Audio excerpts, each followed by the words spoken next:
Très bien. Ben, écoutez, bonjour pour cette troisième journée des rencontres, des 17e rencontre d'Espace Marx Aquitaine Bordeaux-Gironde. Nouvelle pensée critique et actualité de Marx vers de nouveaux horizons de civilisation. Et dans le cadre de la thématique de cette année, Révolution, vous avez dit Révolution, nous avons le plaisir d'accueillir Florent Viguier et Jacques Pallard qui va le présenter et nous a fait l'amitié d'être là ce matin. Jacques, à toi. Merci beaucoup, Dominique. C'est un grand plaisir d'être à côté de toi, Florent, vraiment, ce matin. Je connais tes travaux, bien sûr, la foi coloniale, par exemple, mais aussi ce dont on va parler sans doute un petit peu aussi, Islam et laïcité, vu par des lycéens, qui a été publié il y a maintenant 2 ans. Tu es enseignant en lettres au lycée Eiffel, auteur de théâtre, intervenant à Sciences Po aussi, de temps en temps, voilà. Donc, auteur notamment de La foi coloniale et de cet ouvrage sur la laïcité. Donc, au fond, aujourd'hui, tu vas parler de la question une sorte d'alliance, en quelque sorte, entre les croyants sur la question de la laïcité, ou un certain humanisme, en quelque sorte, fondé sur le respect, peut-être, mutuel, très large. Bien, écoute, laïcité, vous avez dit laïcité? Eh bien, merci. Oui, effectivement, on voit bien. Donc là, ceux qui regarderont en replay plus tard, voilà, oublieront un peu le contexte qu'on a aujourd'hui. Mais là, aujourd'hui, ce journée de communication, c'est quand même un moment donné où le gouvernement actuel vient de tomber parce qu'on n'a pas de majorité au Parlement. Aussi parce que quand même le vote n'a pas été tellement respecté au mois de juin, donc ça aide aussi un petit peu hein, à ce que le gouvernement tombe quelques mois plus tard. Mais enfin, on voyait qu'on est dans une sorte d'impasse. Et on est aussi sur une journée de mouvements sociaux. Donc voilà, donc ça je le dis parce que effectivement quand on regarde en replay, on le sait pas, mais on est donc dans une situation un peu tendue. Et l'idée de travailler sur une communication autour de la question des ponts à créer entre en fait la communauté des croyants au sens très large, toute obédience confondue, effectivement, alors que on est ici accueilli avec dans un colloque organisé par Espace Mars, avec une majorité, la majorité en fait, de nos concitoyens athées, hein, voilà. Donc, c'est de réfléchir effectivement sur la question des synergies qu'il peut y avoir par rapport à la question de l'humanisme, effectivement. C'est-à-dire que ce qui nous rassemble est bien supérieur à ce qui nous sépare. Et c'est effectivement une autre manière de dépolitiser les choses pour réussir à nouveau à retrouver une forme de majorité de citoyens autour d'un projet. Donc un projet humaniste, mais en fait qui est un projet héritier des Lumières. Donc, voilà, en arrière-plan, il y a la question des Lumières. Donc effectivement, j'y reviendrai plutôt en fin de communication sur mes propres travaux d'écriture avec une pièce de théâtre organisée autour d'une personnalité des Lumières assez oubliée, mais qui va avoir un rôle puisqu'elle va inspirer celui auquel on doit, dans la Déclaration des droits de l'homme et du citoyen, l'article 10 qui concerne la question de la tolérance religieuse. Donc voilà, donc, cette personnalité, Marie Durand, j'en parlerai plutôt en fin de communication. Mais donc, je vais redonner effectivement déjà le titre de cette communication que je vais centrer sur la question de laïcité, foi, liberté de conscience et engagement, et voir en quoi tous ces thématiques-là, donc voilà, laïcité, foi, liberté de conscience et engagement, ont un lien avec la question du colloque dans sa globalité, la question de la révolution et les ferments révolutionnaires qu'il peut y avoir dedans. Donc on a quelques grands repères historiques effectivement auxquels on peut penser avec des édits de tolérance, deux édits de tolérance. Donc il y a quand même l'édit de Nantes à la fin du XVIe siècle avec Henri IV, remis en cause par Louis XIV en 1685. Et on aura un nouvel édit de tolérance, en fait signé par Louis XVI 2 ans avant la Révolution française. Et moi, ce qui m'intéresse un peu dans cette communication, c'est que cet édit de tolérance signé 2 ans avant la Révolution française, il arrive trop tard. réalité. Il arrive trop tard pour que, en tous les cas, la monarchie puisse se maintenir. Et c'est là où, effectivement, donc, il y aura cette phrase de dire, effectivement, quand on va vouloir un nouvel édit de tolérance, dire c'est trop tard, ça va se formuler par l'idée que on veut plus la tolérance, on veut la liberté. Comme si la tolérance, c'est insuffisant. La tolérance est quelque chose qui se fait que tant que on est accepté. Mais le principe de même de la tolérance, c'est je te tolère si tu ne me déranges pas trop. Et à un moment donné, quand tu me déranges trop, je reviens en arrière. C'est exactement ce que fera Louis XIV. Donc, je vais revenir sur quelques termes très rapidement, puisque dans cette communication, quand voilà, je vais intituler laïcité, foi, liberté de conscience. Commençons par la laïcité. Euh, on a l'impression que la laïcité, elle est très remise en question. On va beaucoup, voilà, au niveau des médias, être vigilant là-dessus. Je crois que c'est, on va dire, au moins exagéré. C'est-à-dire qu'en fait, le problème c'est de la laïcité, c'est qu'elle est beaucoup instrumentalisée, ce qui peut être, voilà, ce qui peut faire problème. Mais elle est très acceptée. Elle est acceptée de la part des minorités religieuses, et elle est acceptée aussi par le monde catholique, qui l'avait très mal acceptée en 1905, mais qui aujourd'hui, finalement, n'imagine pas non plus de revenir en arrière là-dessus. Donc c'est bien plus qu'elle est instrumentalisée. En gros, deux lectures de la laïcité. Soit on considère la laïcité sur ce qu'elle devrait être, voilà, et ce qu'elle a été jusqu'à il n'y a pas si longtemps.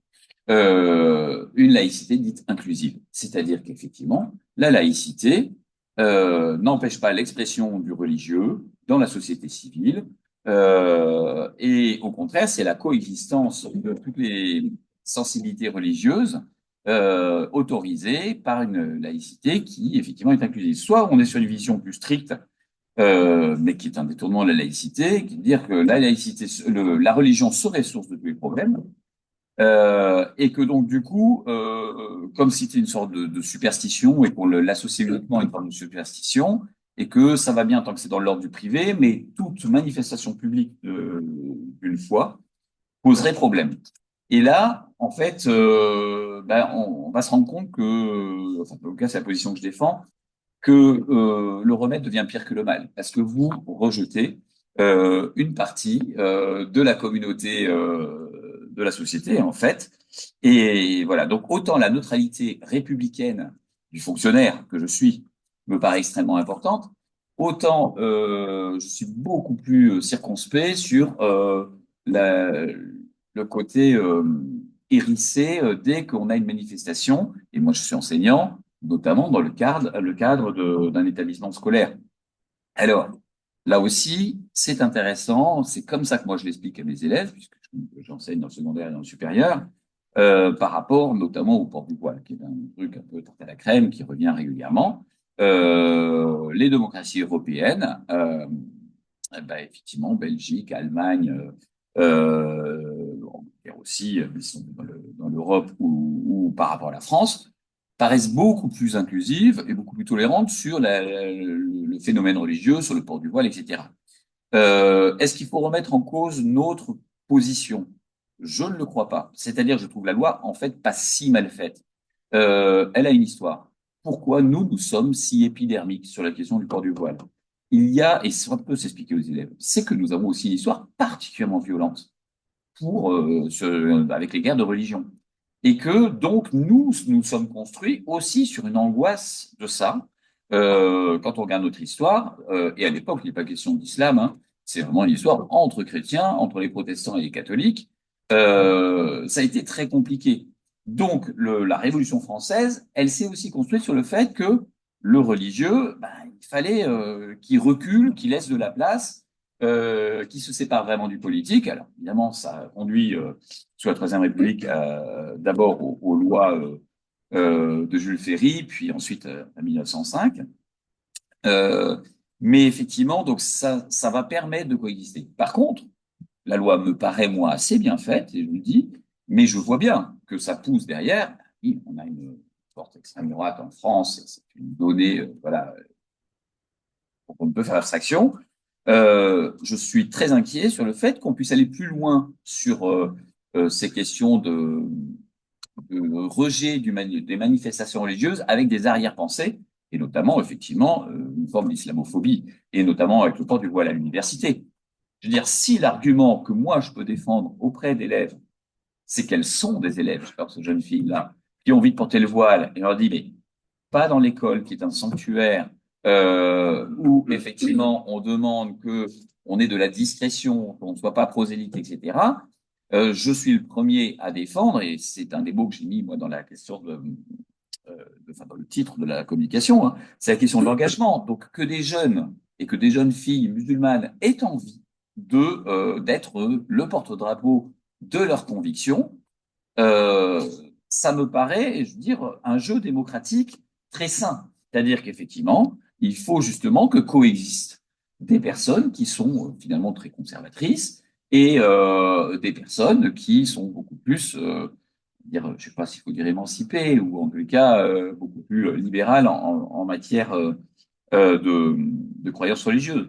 Là aussi, donc c'est assez intéressant. On voit comme les programmes scolaires ce qui est normal, hein, ils sont toujours politiques, les programmes scolaires, ont donné une place très importante à la question du féminisme, parfois une surreprésentation qui peut être contre-productive quand on se rend compte que effectivement en français nous avons à étudier plus de la moitié des auteurs qui sont effectivement homosexuels, ça ne me dérange absolument pas, mais je me dis, tiens, c'est bizarre, parce que dans la société, il n'y a pas la moitié d'homosexuels. Donc je me demande, quelle place on fait? Oui, mais c'est pour faire bouger les lignes. Et ça les fait bouger. Donc il y a un effet positif, voilà, de tolérance, et de fait, hein, je veux dire, des questions, effectivement, de discrimination sur l'orientation sexuelle, euh, finalement assez peu présentes dans les établissements scolaires, j'ai envie de dire, qui ne sont pas en situation de tension problématique. C'est plus difficile dans les zones défavorisées, où en fait ce sont des jeunes qui sont de toute façon dans une forme de radicalité et d'inquiétude, et c'est une manière d'exprimer cette radicalité. Donc là, le travail de l'école évidemment doit jouer à plein pour favoriser justement la tolérance. Donc ce mot-là qui va revenir plusieurs fois dans mes communications. Donc, plus précisément, donc j'ai exprimé la question donc, de la laïcité qui aujourd'hui me paraît acceptée, en tous les cas par les différentes religions, minoritaires ou majoritaires dans la société. Euh, la question qui arrive derrière, c'est la question de la liberté de conscience. Et là, donc, la liberté de conscience, c'est ce que je disais, c'est qu'effectivement, il faut aussi l'expression de cette conscience, c'est-à-dire que on nous demande de former des citoyens quand on est enseignant, non pas de former à des métiers, ça c'est plus tard au niveau de l'université, mais quand on est dans le secondaire, voilà, on forme des citoyens. Donc c'est s'habituer à être capable d'argumenter en prenant en compte la pensée de l'autre, son altérité et de faire un frein. Et donc moi, c'est quelque chose que je dis assez régulièrement quand je fais une communication, c'est que je suis là à la fois pour défendre la démocratie, toutes les expressions sont légitimes, et je défends aussi la République. Et la République, mon travail, c'est de dire attention aux positions extrêmes. J'attire votre attention sur le fait que l'extrême donne rarement quelque chose de bon. Et tout se pose évidemment, qu'est-ce qu'on met sous extrême? C'est aussi là, alors c'est pas moi qui réglerai cette question-là dans cette publication-là, mais c'est aussi, je crois qu'il y a un vrai danger. Là, on parle plus de politique politicienne, mais l'extrême droite, on sait ce que c'est. On a quand même eu vraiment une histoire avec ça. Quand on parle d'extrême gauche, on peut dire qu'elle existe l'extrême gauche, mais quand on commence à mettre dans l'extrême gauche le Front populaire, je dis, mais où on est? Enfin, de quoi on parle? Ça pose un vrai problème parce qu'on voit bien qu'il y a une tendance, effectivement, à la droitisation de nos médias, donc une lecture qui est biaisée. Et c'est pas sans poser des problèmes, voilà, c'est une manière évidemment de rejeter, de couper les discussions, hein, puisque effectivement, on dit, ah ben non, toi, t'es extrémiste. Et avoir une position sociale, je pense qu'effectivement, ça ne relève pas d'extrémisme, et d'où l'intérêt. J'arrive effectivement au cœur de la pensée de la communication, hein, c'est d'où l'intérêt pour les forces de gauche de se rapprocher de la communauté des croyants, qui ont justement des positions modérées, humanistes, et qui ne se reconnaissent pas dans des pensées extrêmes, etc. Alors, on peut voir justement c'est intéressant, le pape, là, on est juste au moment de la réouverture de Notre-Dame, et le message envoyé par le pape, qui, en allant en Corse, ne va pas ostensiblement à Notre-Dame, en disant que il refuse une récupération d'un symbole. Par contre, il ne veut pas être coupé de la communauté des croyants, etc. Et c'est un message politique, en fait, qu'il envoie quand même, bien sûr. Euh, voilà. Et donc, on peut penser aussi aux minorités. Moi, je suis assez content de voir que la minorité protestante en France, hein, qui correspond, voilà, sont moins nombreux que les musulmans, hein, 2 ou 3% de la population. Mais en 1940, ils avaient déjà été extrêmement engagés par rapport à ce qui se passait contre les Juifs à l'époque. Et c'est aussi une des questions, effectivement, donc leur engagement qu'ils ont pris lors du dernier vote, où effectivement on avait une poussée d'extrême droite au premier tour des législatives, et où la communauté protestante s'est positionnée très clairement en disant mais tout sauf l'extrême droite. Et évidemment, dans la communauté protestante, ça a dû tirailler. Je suis pas sûr que l'Église protestante soit en mesure de dire je m'assois sur un certain nombre de mes, je sais pas adhérents, de mes coréligionnaires, ouais, voilà, donc en disant bah oui, je suis prêt à perdre 10%, 15%, 20%, j'en sais strictement rien de la communauté des protestants qui va se désolidariser parce que eux, ils ont une pensée d'extrême droite. Mais non, en fait, l'Église, avec une majuscule, dit, bah non, il y a une contradiction factuelle. On ne peut pas à la fois se revendiquer du protestantisme et de son histoire, etc., avec une pensée d'extrême droite. Mais le grand rabbin de France, avant, c'était il y a un peu plus d'un an, je sais plus, mais il avait pris une position contre Zemmour très ferme. Ce qui est embêtant, c'est qu'effectivement, la base des Juifs de France ne suit pas forcément, parce que le communautarisme, dans des périodes de tension, va être plus fort que des convictions finalement idéologiques. Et comment on peut inverser ce processus-là en rappelant à la minorité juive de France à quel point il n'y a aucun problème que s'il y a une dénonciation qui peut être faite d'une politique de M. Netanyahou, c'est une instrumentalisation de dire que voilà l'antisémitisme serait à gauche. Je dis ça, mais je sais bien très bien que c'est facile à dire parce qu'on va trouver des paroles ambiguës, des petites blagues qu'on n'aurait jamais acceptées d'un ministre de l'Intérieur à une époque sur quand il y en a un, ça va, quand ils sont plusieurs, il y a des problèmes. Et quand on a l'équivalent avec des gens qui sont identifiés humanistes et de gauche ou très de gauche, il faut dire non. Il faut dire ça n'est pas possible d'avoir ce propos-là parce que il faut rappeler à la communauté juive de France à quel point leur place est ici. Et que se dire que certains se sentiraient pas en sécurité si la gauche passait en France, ça me paraît catastrophique. Et de dire, mais vous vous sentez plus en sécurité en Israël aujourd'hui que chez nous? Non. Par contre, il faut pouvoir débattre et retrouver ce rapport de confiance, justement, sur le fait qu'on a un message humaniste à passer en commun. Voilà. Donc,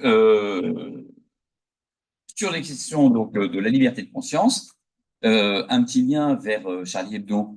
Comment moi j'aborde ça et comment j'aborde aussi effectivement dans le livre Islam et laïcité dont on a parlé un tout petit peu tout à l'heure en introduction. Euh, la, la question de peut-on être Charlie? C'est une vraie question, c'est-à-dire que d'abord pour un croyant, il faut bien reconnaître que Charlie Hebdo, ils sont outranciers, ils sont athées, des trucs, mais souvent vulgaires, etc. Et on se dit, mais qu'est-ce que je fais de ça? Qu'est-ce que je fais de ce truc-là? Se rappeler d'abord comment ils avaient gagné le procès qui leur avait été fait au début des années 2000 sur la question de la liberté de conscience, justement, quand on a dit, mais vous êtes islamophobe, et que l'avocat avait donc présenté la pile des Charlie Hebdo s'attaquant à l'islam, la pile des Charlie Hebdo s'attaquant à la communauté juive et la pile des Charlie Hebdo s'attaquant à l'Église catholique qui était plus élevée. Et une manière de dire, c'est que c'est pas une question d'obédience religieuse, c'est une question on ne respecte aucune religion. Et ça, c'est effectivement ce que moi je transmets à mes élèves quand on parle de liberté de conscience, c'est leur dire que effectivement, euh, il s'agit pas d'adhérer quand on dit je suis Charlie, c'est pas adhérer aux idées de Charlie. Et on sait que c'est compliqué, que si on creuse un peu, on se dit qu'est-ce que je fais de Charlie avec quelqu'un comme Philippe Val, c'est difficile, voilà, ces positionnements peuvent être assez dérangeants, etc. Non, l'idée de je suis Charlie, c'est que je veux que Charlie existe. C'est pas pour approuver, c'est même pour le combattre parfois. Dire je ne suis pas d'accord avec cette manière d'aborder les choses, mais le dire avec des propos républicains, de confiance, justement, le fait de dire c'est même pas une question de vous allez trop loin, c'est attention, ce qui est insupportable aujourd'hui, qu'on sent pointer, donc, qui est un des vrais sujets, c'est le deux poids, deux mesures. C'est-à-dire que vous voulez aller trop loin, d'accord, mais on va tout le temps trop loin. On peut pas aller trop loin ici et pas là. Donc, c'est plutôt là qu'on va dire que là, il y aura vraiment un débat, un sujet de société. Qu'est-ce que je fais de cette tolérance? S'il y a une tolérance, il faut qu'elle soit totale, sinon elle n'est plus. Voilà. Donc après ça, je dis ça. Donc aujourd'hui, bah, on comprend bien que moi, en voulant travailler sur la question de la foi, en laïcité, foi, liberté de conscience, moi aussi, je parle de quelque part. Hein, donc j'appartiens à une minorité religieuse. Et c'est cette question de la liberté de conscience, je le dis aussi, y compris au sein de ma propre communauté, mais quand on réfléchit sur la question de l'engagement pour les idées, je me dis, mais voilà, moi j'aime bien la chanson de Brassens, Mourir pour des idées et d'accord, mais de mort lente. Euh, c'est une vraie question, c'est-à-dire que faut-il être prêt à mourir pour ses idées? Et j'ai envie de dire que non, faut pas. Il ne faut pas être prêt à mourir pour ses idées. Parce que là, effectivement, on arrive dans cet extrémisme, ce rejet de soi mais de l'autre. Je pense aussi que dans l'histoire de la mise en place et mise en œuvre dans les pays socialistes de ce qui aurait dû être l'avènement du communisme, en fait, non. Quand on est prêt à mourir soi-même pour ses idées, on est prêt à tuer l'autre très, très vite derrière pour ses idées. Et quelque part, on se prend les pieds dans le tapis. Alors, je vais pas parler effectivement de l'Inquisition et d'en remonter dans le passé aussi, mais quand on lit le message, c'est un des premiers éléments de dire que tiens, Jésus est un personnage de gauche et de fait, c'est une minorité de droite qui se revendique d'un homme qui très clairement a des positionnements de gauche. C'est un peu schizophrénique. Qu'est-ce qui fait ça? Donc voilà. Donc, c'est justement en dépolitisant, en redonnant plus de place à la société civile, qu'on va casser ça. Alors, on a parlé un tout petit peu avant que la communication commence sur les questions aussi syndicales, hein, c'est-à-dire que effectivement, dépolitiser les syndicats pour que les syndicats reprennent une place dans la société civile de corps intermédiaire. Et là aussi, c'est-à-dire que la responsabilité de notre président de la République aujourd'hui, Emmanuel Macron, pour moi, elle est très nette dans l'attaque faite en règle contre les corps intermédiaires. Donc, à commencer par des élus, hein, les maires qui ont été quand même très malmenés, voilà. Donc, mais les élus à tous les niveaux, ça a été une des premières choses de son mandat, de s'attaquer aux associations, donc en coupant leurs subventions et en les fragilisant. Ça va être aussi effectivement donc à plus d'un titre donc sur les syndicats. Hein, c'est quand même pris assez largement aux syndicats. Et puis même sur les questions religieuses, il n'a pas été très très clair, où il essaye de rattraper, on sent que c'est un peu du bricolage, hop, il fait une petite pique contre la minorité juive, mais hop, tout de suite, il va essayer de compenser ça en allant de manière ostensible se montrer dans une cérémonie religieuse à laquelle il peut être présent, parce que ça, fait partie du truc, hein, justement, voilà, il n'y a aucun problème que ils sont présents, mais qu'ils participent, c'est un peu différent, justement. C'est là, faut avoir cette subtilité-là, puisqu'on n'est pas dans une séparation au sens un rejet de la religion dans une société inclusive hein, et laïque. Donc la présence d'un chef de l'État sur une cérémonie religieuse, c'est très bien, mais il faut effectivement qu'on voit bien qu'il va sur différentes, voilà, il le fait, hein, être en contact avec différentes communautés religieuses. Et par contre, une participation active, c'est un peu plus dérangeant parce qu'on n'est plus au même endroit, justement. Et donc là, ben, on a l'impression que c'est du bricolage. Voilà. Je ne dis pas plus. Donc, et donc se pose la question de quelle synergie entre des croyants et finalement des athées progressistes. Ben, je crois qu'un des grands éléments qui revient, ce qui serait à mettre en avant, c'est un commun intérêt sur la question de l'impôt. C'est tout bête, mais en fait, c'est quand même une des clés. Une société qui est tolérante et qui est ouverte, c'est une société qui est redistributive et que quelque part, c'est ce qu'avait réussi 1945 et le Conseil national de la résistance. Hein, d'accord, nous restons dans une société capitaliste, mais il va falloir signer un certain nombre de trucs, sécurité sociale, retraite, etc., pour qu'on soit dans une société inclusive qui a fonctionné. Alors on va dire oui, mais le monde a changé et je suis pas béni, oui, je sais très bien qu'effectivement, oui, on est obligé de tenir compte de certaines réalités. Ce que dit aussi Piketty, hein, c'est-à-dire qu'il dit, bah oui, faut parler quand même de l'économie, parfois il faut faire des économies, etc. Mais c'est là où on parlait aussi en même temps de la question de la justice sociale. Voilà. Et donc là, sur la question redistributive de l'impôt, moi je suis assez ferme, engagé, militant sur les faits que rassurer nos riches, sur le fait que oui, on va leur demander de payer plus, et non, c'est pas pour redistribuer de manière directe vers les pauvres. Pourquoi je dis ça? Parce que, en fait, nous sommes dans une logique de sobriété qui est mécanique. Il va falloir y venir. La sobriété, c'est un mot qui ne heurte pas les religieux en général. Hein. La question de la sobriété, à tout point de vue. Et donc, par contre, donc dans la Bible, hein, il y a cette phrase effectivement de redonner à César ce qui est à César. C'est la question de l'impôt. Voilà. Redonner à César ce qui est à César. Le problème, c'est bien ça qui se passe aujourd'hui. C'est qu'on sait bien que les 1% les plus riches, voire les 0,1% les plus riches, ben justement, ne redonnent pas à César ce qui revient à César.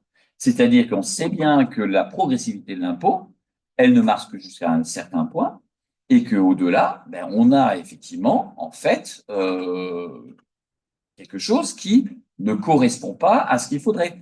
Donc là, c'est pas moi qui le dis, hein, Oxfam qui dit que 1% des plus riches ont augmenté leurs revenus de 42 milliards en 10 ans, là où les 34, donc en fait, sur la redistribution, euh, ils ont accumulé 34 fois plus de richesses produites que les 50% les plus pauvres. Et là, on est vraiment sur voilà un vrai problème, un dysfonctionnement qui pose la question, et c'est tout le paradoxe, c'est-à-dire la révolution, comment on entend le mot révolution, et donc moi j'ai pas entendu toutes les communications, mais est-ce qu'il s'agit de prendre les armes? Même est-ce qu'il s'agit de manifester comme ça s'est fait avec les Gilets jaunes? Pas forcément, quand il s'agit d'être dans l'inclusif, mais dire justement, on veut juste de la justice sociale, ça devient révolutionnaire. Mais c'est là le problème, c'est cette dérive qui fait que être juste, vouloir la justice sociale devient révolutionnaire. Pourquoi? Parce qu'on a bien eu une dérive vers une privatisation et un extrême libéralisme qui casse, en fait, bah, le pacte de 1945, qui fait que la société fonctionne avec bah, cette confiance. Cette confiance que oui, je paye des impôts, le consentement à l'impôt, parce que je sais que les plus riches payent plus que moi. Et là, si on perd ça, ben en fait, c'est tout qui s'effrite. Et là, je pense qu'on retrouvera effectivement une minorité religieuse qui rejoindra les forces de gauche pour dire que on a vraiment quelque chose à construire en commun. Voilà. Donc, il y a plein de manières de faire, hein, mais moi, je vois, c'était Yannick Enel qui s'en va, qui claque la porte quand on a effectivement sur euh, la question du sexisme, on remet comment ce cinéaste accusé de viol, ça va me revenir, Polanski, merci, Polanski, et donc, on se lève et on se casse. Voilà. C'est à un moment donné la politique de la chaise vide. Vous voulez pas jouer, mais je veux dire, voilà, il y a quand même des. Et donc, ça ne veut pas dire qu'on va pas jouer du tout, hein, parce qu'on va pas laisser faire tout seul quelques-uns. Non, mais ça veut dire qu'à un moment donné, effectivement, redonner le pouvoir à la rue. Parfois, c'est parce que les élections, on voit qu'elles sont, elles posent une réelle difficulté si elles amènent un Trump au pouvoir. Mais chez nous, on arrive à un problème de confrontation. Donc, il faut continuer à jouer le jeu. Hein. Je ne dis pas du tout qu'il ne faut pas jouer le jeu républicain. Mais par contre, je ne prends pas forcément une révolution qui soit armée Alors que de toute façon, aujourd'hui, on sait aussi qu'avec les technologies actuelles, la Révolution française serait beaucoup plus difficile. Je veux dire, même techniquement, parce que effectivement, le pouvoir politique a une connaissance de tous les flux et ce qui arrive dans des pays comme notamment l'Iran, faut pas rêver, ils savent faire chez nous. C'est-à-dire que je me souviens d'un ministre de l'Éducation nationale ou un ancien ministre de l'Éducation nationale qui a dit, mais il faut pas avoir peur de tirer dans le tas contre les gilets jaunes. Je veux dire, les bras m'en tombent, quoi, mais ça reste, quoi. Alors après ça, il va essayer de rétro-pédaler un petit peu, mais donc c'est quand même un truc, voilà. Donc non, je pense beaucoup plus à la notion de révolution de velours. Et là, c'est pas moi qui invente le mot. Et effectivement, la révolution de velours, je pense à la Tchécoslovaquie de 1968, dans un pays de gauche, mais qui dit attention, c'est pas un chèque en blanc d'être de gauche, il faut qu'il y ait effectivement une expression de tolérance qui se fasse, de diversité des opinions. Et voilà, ne pas se mentir, c'est que effectivement, nous avons des gens qui sont conservateurs et qu'ils ont leur place et que voilà, mais par contre, attention aux médias, aux prises en main des médias par une ultra minorité de gens extrêmement riches qui, pour le coup, faussent le jeu. Et là, on est en plein dedans. Et on voit bien que même des gens modérés se disent, bah oui, ce qui s'est passé aux États-Unis, ça se passe chez nous. On va pas se mentir. Je veux dire, euh, entre le patron de Canal+ et et le patron de X maintenant, voilà, je me dis, quelle différence entre le milliardaire, voilà. Le jeu d'Elon Musk, je me dis, c'est pas très très différent. Enfin, Bolloré, on est dans la même mécanique. Donc, je suis pas sûr que pour les chrétiens, puisque là, Bolloré, effectivement, catholique, ultra-conservateur, je pense que tout le monde ne se retrouve pas derrière Bolloré, quoi. Voilà. Et donc, c'est de ce côté-là, je pense qu'effectivement, on a une vraie tolérance à privé. Donc, je vais essayer de vous montrer aussi, voilà, quelques pistes dans la Bible qui montrent que cette question-là, elle est très ancienne, voilà, et que donc tous les croyants, ils se retrouvent aussi sur ces questions sociales. Une phrase connue de Jésus, mais voilà, donc mais qui pose question, y compris et politiquement et pour les chrétiens. Il est plus facile il est plus difficile pour un riche de rentrer au paradis. Alors la phrase est là que pour un chameau de passer par le chat d'une aiguille. Autrement dit, on est bien d'accord, vous comprenez comme moi, c'est strictement impossible pour un chameau de passer par le chat d'une aiguille, donc c'est impossible pour un riche d'aller au paradis. C'est techniquement impossible.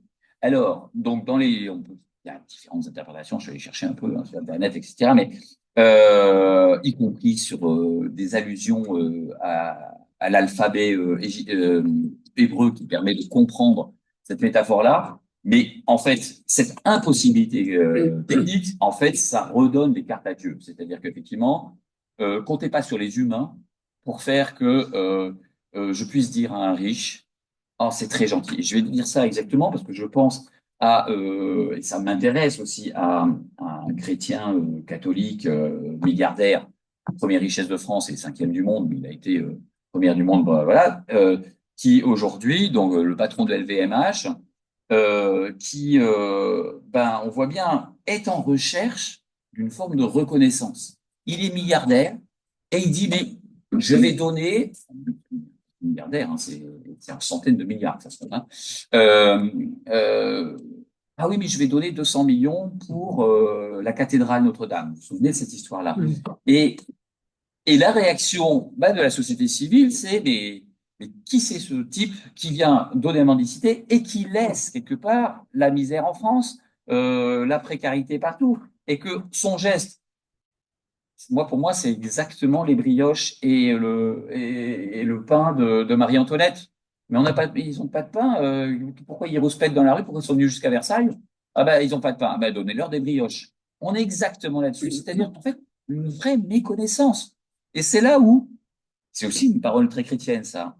J'ai presque de l'empathie, mais complètement déconnecté du réel. C'est vraiment cette déconnexion-là du réel. Il est hors sol. Et donc, moi, ouais, une forme de... C'est gentil. Mais c'est pas tout à fait ce qu'on va attendre de toi. Par contre, on aimerait bien que tu payes tes impôts. Et on aimerait bien que le système soit pas fabriqué pour toi, avec effectivement des modifications. On va enlever l'impôt sur la richesse, ou on va faire en sorte qu'en l'espace de, parce que c'est quand même ce qui s'est passé, en l'espace depuis l'arrivée de Macron, tu t'es enrichi, mais pas en millions, mais en dizaines de milliards, en centaines de milliards. Et là, il y a un problème. Donc, effectivement, dire que il faut repenser autrement ce système-là, parce que je dis ça, il y a bien chez lui cette question de besoin de reconnaissance. Le fait qu'il se fasse élire dans une assemblée là actuellement sciences et morale, voilà, et avoir le besoin de la vie de l'académie, c'est que ces milliards ne lui suffisent pas. Ce qu'il aimerait, c'est qu'on lui dise vous êtes un type bien.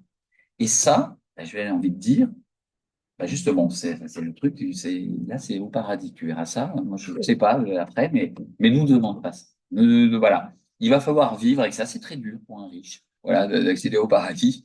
Ben, c'est même techniquement impossible, en gros, d'avoir notre sympathie. Parce qu'il y a bien structurellement un dysfonctionnement qui crée ben, un sentiment d'injustice. Après ça, moi je le dis aussi auprès de mes élèves, hein, ne pas oublier que nos 10% les plus pauvres font partie des 10% les plus riches de la planète. Et donc, ça aussi, c'est-à-dire que des jeunes qui se plaignent de ça va pas, la difficulté, en fait, c'est que ça va de moins en moins bien, plus que de dire que ça ne va pas.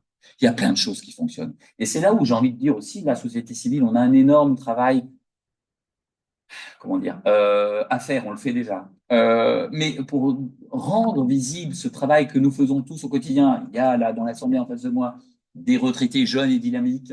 Et justement, qu'une retraite encore assez jeune, mais c'est ça que ça permet aussi, c'est-à-dire des gens qui sont engagés dans la société civile et qui le font pas pour un salaire, mais qui le font justement, j'ai du temps et je donne ce temps aux autres pour soutenir un théâtre, pour aider ici ou là une association caritative, voilà, pour faire du lien, pour s'occuper des enfants pendant que les actifs travaillent.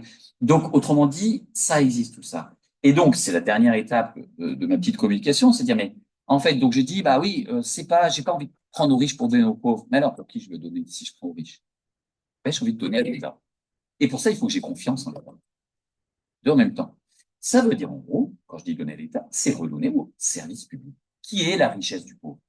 Le service public, c'est la richesse du pauvre. C'est l'assurance que je serai soigné, quel que soit mon niveau financier, je serai pris en charge.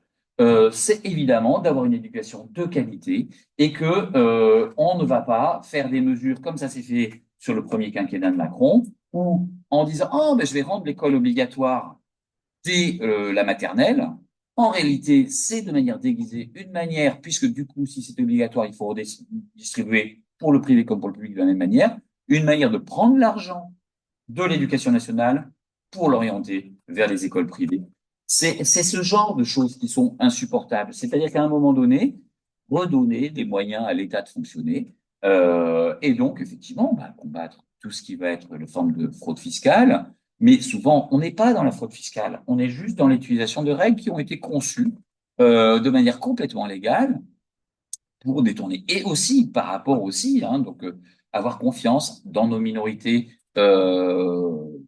issues de l'immigration, rappeler que au lieu de les stigmatiser et de dire qu'en plus on leur donne des aides sociales, ce qui est techniquement faux, on le sait, rappeler à chaque fois que non, que quelque part, même si vous réussissez à trouver, et c'est mal, et il faut chercher quelques dizaines de millions de détournements, de mauvaises, enfin voilà, de questions d'aide sociale.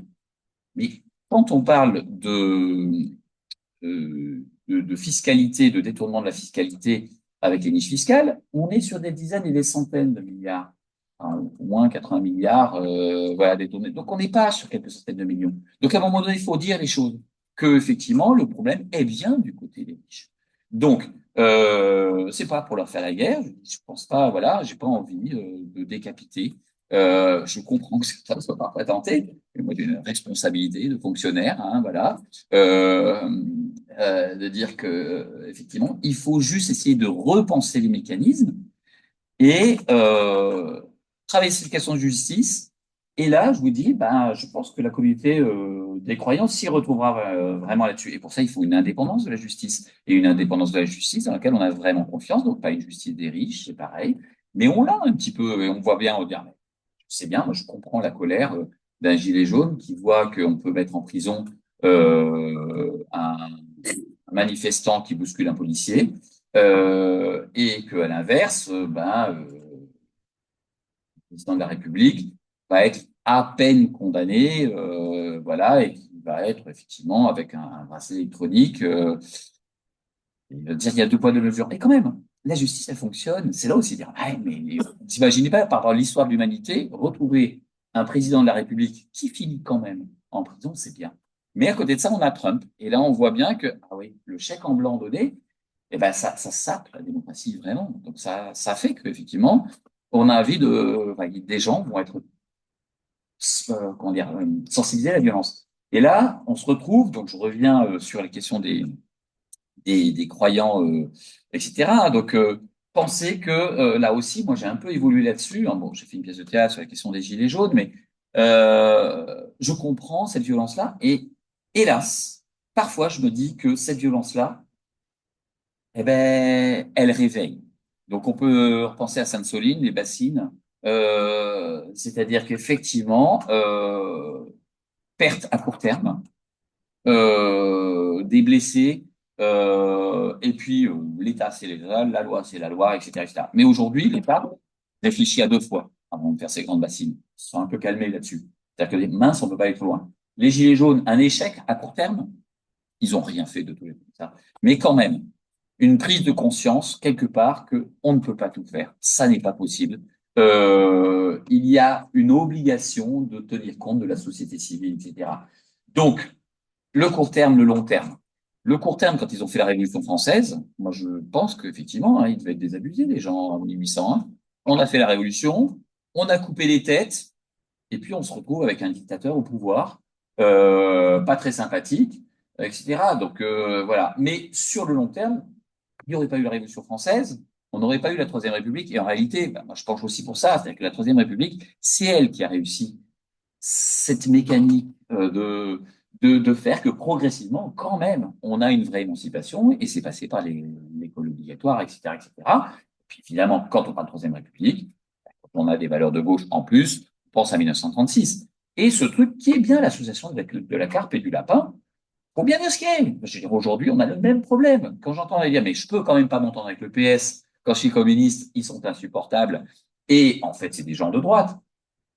Et mais il va falloir travailler avec eux parce que il va falloir dégager une majorité et que 1936, le Front populaire, avant le nouveau Front populaire, c'était bien ça. C'est-à-dire qu'à un moment de dire, ouais, mais ce qui nous unit et plus ce qui nous rassemble est plus fort que ce qui nous sépare. Et ça, c'est une des clés. Voilà. Donc cette question de justice me paraît effectivement très importante. Aide-toi et le ciel t'aidera. Je pense que c'est un truc où vont se retrouver des chrétiens avec ou n'importe quelle minorité religieuse avec des athées. C'est quelque chose de très dérangeant et qui ne vient pas de la Bible. Hein. Aide-toi et le ciel t'aidera. Je suis allé rechercher. En fait, c'est une fable de La Fontaine. Ça dérange beaucoup parce que aide-toi et le ciel t'aidera, ça veut dire en gros, ben, compte pas sur le ciel. Ce qui n'est pas tout à fait vrai. C'est-à-dire, on doit donner, et je veux dire, en fait, pour les athées, le message à dire, c'est faites comme si Dieu existait. C'est-à-dire avoir un comportement vertueux, etc. Et donc, c'est aussi ce que je dirais, moi, à un Bernard Arnault, qui, lui, pour le coup, voilà, son identité peut-être de l'Église catholique, etc., mais fais comme si Dieu existait. Voilà. Parce que, à mon avis, ça va pas suffire d'essayer de prêcher pour ta paroisse. Voilà. Si Dieu existe, il n'y en est qu'un seul, et donc il s'adresse à toutes les communautés, et il va falloir faire avec ça. Donc, je vais finir avec Voltaire, et cultiver notre jardin. C'est une autre manière d'arriver là-dessus. On a un peu le temps d'échanger ensemble. Cultiver notre jardin, est-ce que c'est une vision religieuse ou pas? C'est un peu la même chose que finalement, aide-toi, le ciel t'aidera. C'est moi, je vais faire mon petit bonhomme de chemin. Je sais pas si il y a un Dieu ou pas de Dieu. Mais j'agis en mesure, faire comme s'il y avait, et de manière à me regarder le jour de maman en disant, ben, voilà, je vais pas réussir à changer Bernard Arnault, mais moi j'ai fait ce que j'avais à faire. J'ai pris ma part. Alors, donc voilà, on a le temps d'échanger un petit peu. Merci Florent, vraiment, je trouve que tu as noué beaucoup de choses ensemble. Je crois que ton intervention était sur le signe de la subtilité et de la synthèse. Tu as rajouté, ce chemin faisant, le mot foi dans le titre de ton intervention et tu en as appelé au fond un peu au pari de Pascal, Monsieur Arnaud. faire le pari que Dieu existe finalement et ça change les comportements. Je crois que ce que tu as, la subtilité, c'est au fond que tu as lié à la fois laïcité, engagement, confiance, justice, ouverture, service public. Voilà. La question que je voudrais te poser simplement, c'est comment tu as parlé de la communauté au fond, d'une communauté de croyants de croyants et de laïcs, voilà, d'athées même. Comment tu le vois, je dirais pas sur le plan organisationnel, ça c'est sans doute aller trop loin, mais comment tu en vois un peu les linéaments préliminaires d'une certaine façon? En fait, le pendant de cette fable, c'est le chantier embourbé, ou c'est quoi, je sais plus, c'est la charrette embourbée ou quelque chose comme ça, le charretier embourbé, la fable de La Fontaine. Euh, le pendant de ça, pour moi, c'est les pinsons Charlot et la violence des riches. C'est-à-dire que, en fait, c'est l'autre extrême, c'est-à-dire qu'effectivement, donc contre une violence, je crois assez peu à la violence, la prise des armes par les plus pauvres, et donc je pense que ça passe par le fait de la résistance. Le mot que j'utiliserais, c'est le mot de résistance. Alors, je l'ai dit, moi, j'ai écrit effectivement, c'est une pièce de théâtre sur sur cette femme qui a été enfermée 38 ans, donc c'est quand même 10 ans de plus que Nelson Mandela, hein, Marie Durand, protestante au XVIIIe siècle, juste en raison de ses convictions religieuses. En fait, il voulait attraper son frère, qui était pasteur. Donc on est après la révocation de l'île de Nantes, et on ne trouve pas le frère, on l'attrape elle, on la met en prison, et en fait on met comme ça des femmes protestantes, les hommes étaient envoyés aux galères. Donc une violence institutionnelle extrêmement forte. Et je veux dire, de toute façon, la résistance par les armes, Régiste. effectivement, donc effectivement, en occitan, elle va aggraver, on pense que c'est elle qui l'a gravée, en tout cas c'est celle qui s'exprimait le mieux. C'est aussi d'ailleurs pour ça que son nom est resté, elle plus que d'autres, parce qu'elles ont été des dizaines, des centaines de personnes enfermées dans cette tour de Constance qui se visite sur la Méditerranée à Aigues-Mortes, pas très loin de Nîmes. Justement, on voit d'abord le pouvoir de la connaissance, du savoir. À un moment donné, dire les faits sont là. Rappeler le réel. Ça, c'est aussi important quand moi je m'adresse à des jeunes qui peuvent être tendés par des pensées extrémistes, et puis en plus, voilà, qui vont devenir platistes. Hein, c'est ce que dit assez bien Benoît Kalouf, dont on va parler tout à l'heure. Il y a plus de platistes aujourd'hui qu'il y en avait il y a 20 ans, parce que nous avons les satellites qui tournent autour de la Terre pour dire la Terre est plate, la Terre est plate, la Terre est plate.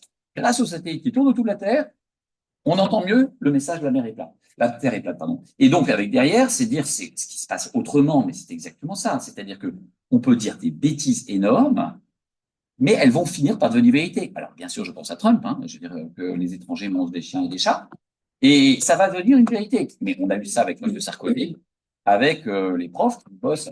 C'est bien, on va dire, il défend sa paroisse, etc. Mais les profs qui bossent 25 heures par semaine, 6 mois par an, ben, c'est factuellement faux. Je veux dire, c'est factuellement faux.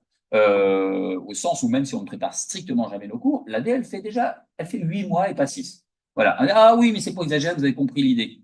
Oui, mais non. C'est-à-dire qu'à un moment donné, de quoi parle-t-on? Donc, on voit bien très bien l'idée de vouloir, on s'en fiche du réel, il s'en fiche.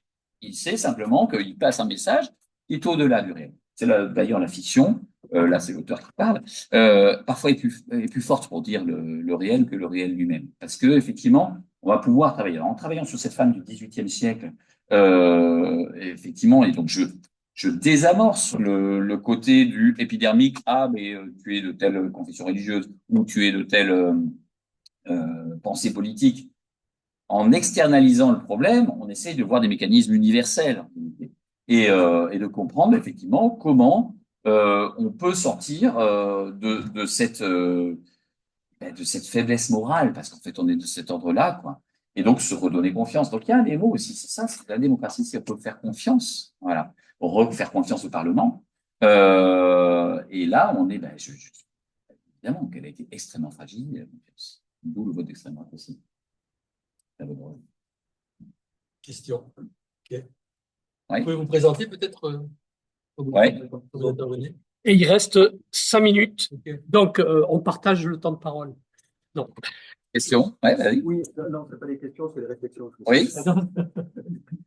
Je suis évidemment d'accord pour la laïcité, liberté de conscience, engagement, etc.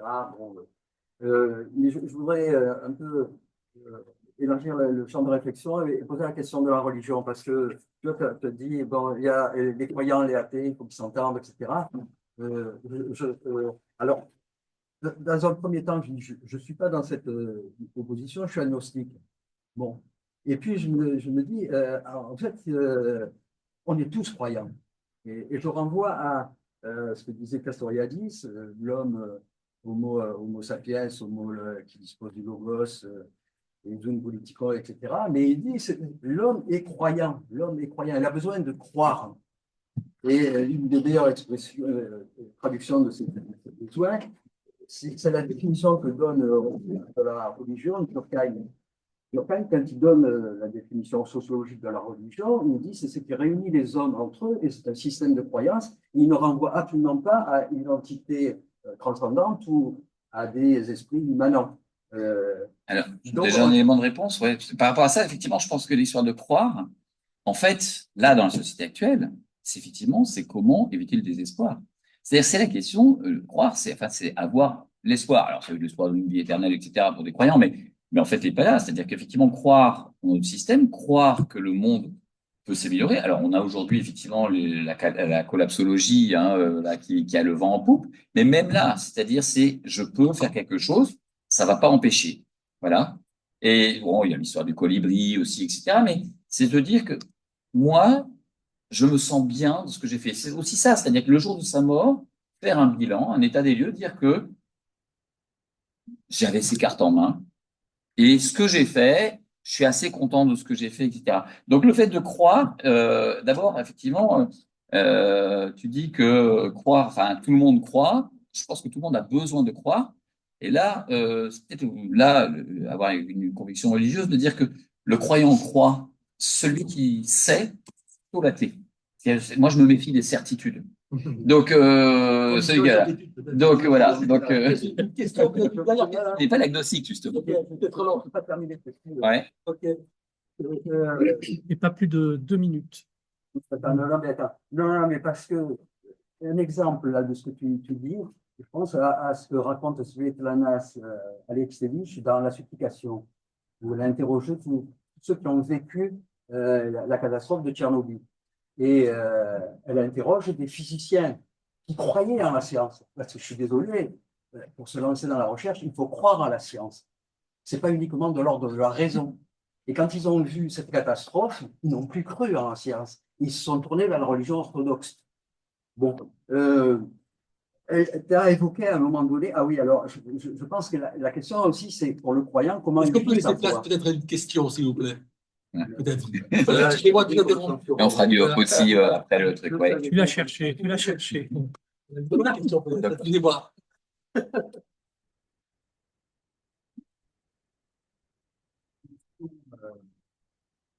Donc là, sur votre intervention au début, c'est la question de la place des religions dans notre société et leur politique. Pour être très direct, on assiste quand même, et là, la première question, est-ce que les mouvements évangélistes, qui seraient pas un mouvement défensif, qu'est-ce que nous en pensons? Voilà. Et lié à ça, c'est quand même leur influence politique très forte. On a des exemples. On a l'élection de Bolsonaro et on a l'élection de Trump aux États-Unis avec la présence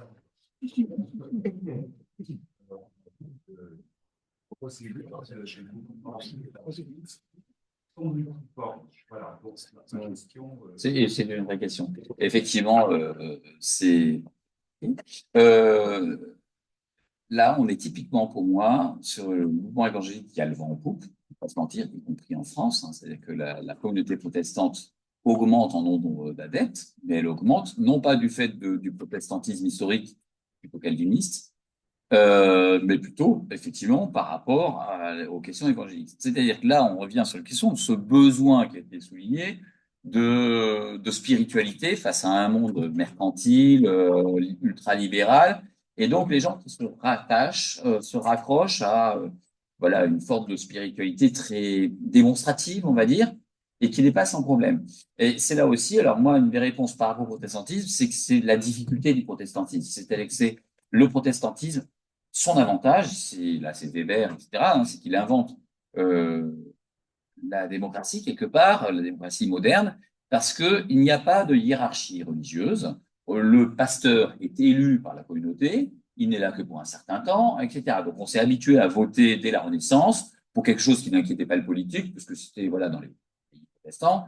Et donc ça permet d'habituer à une pratique, on va dire, majoritaire. Mais du coup, c'est l'inconvénient, c'est qu'effectivement, chaque protestant, puisqu'il n'y a pas de hiérarchie, il n'y a pas de dogme, il y a autant de protestantisme que de protestants. Et là, ça veut dire que ça ne protège pas de l'intégrisme. Ça ne protège pas. Et il y a effectivement donc, je ne dis pas que tous les évangélistes sont des intégristes, mais je veux dire, on pourrait avoir des poussées extrêmes et on a de l'intégrisme chez les protestants.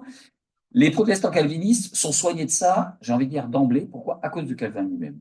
Parce que Calvin fait tuer un opposant, Michel Servet, qui va être brûlé vif. Donc donc en fait, il se comporte en intégriste. Et ça va soigner, hein, je veux dire, peut-être historiquement les protestants d'emblée en se disant, ça n'est pas possible de faire ça. Et c'est très bien, je trouve, dans les communautés, de se revendiquer d'une personne dans laquelle justement on dit, oui, mais je vais pas tout prendre, hein, de ce qu'il me dit. Voilà. Donc là, on est dans un phénomène, voilà, donc où on va réutiliser. Je sais pas si j'ai répondu complètement, mais effectivement, la poussée évangéliste, elle va effectivement avec des formes qui sont des formes charismatiques, hein, on va dire ça. On est à la recherche d'un nouveau Dieu sur Terre, mais c'est ce qu'a fait aussi l'extrême gauche avec Staline. Et on voit d'ailleurs que Poutine, il faut quand même le dire, hein, Poutine est en train de remettre des statues de Staline et que il faut savoir que le pire est en nous. Là aussi, c'est la question du diable. Est-ce que le diable, c'est l'autre, hein? Est-ce que pour les Israéliens, le diable, c'est les islamistes? Ou est-ce que ce sont les intégristes orthodoxes juifs? Le diable, il est peut-être bien dans notre propre communauté. Et même chose, bien sûr, on sait très bien que, évidemment, que les musulmans sont consternés par les gens de Daesh, et que, etc. Et que, donc, il faut toujours regarder, mais le diable en soi. Bien. On est obligé d'arrêter, non pas parce que me couper a empêché de parler qui que ce soit, mais parce que... Non, non, non, On va c'est... enchaîner avec On enchaîne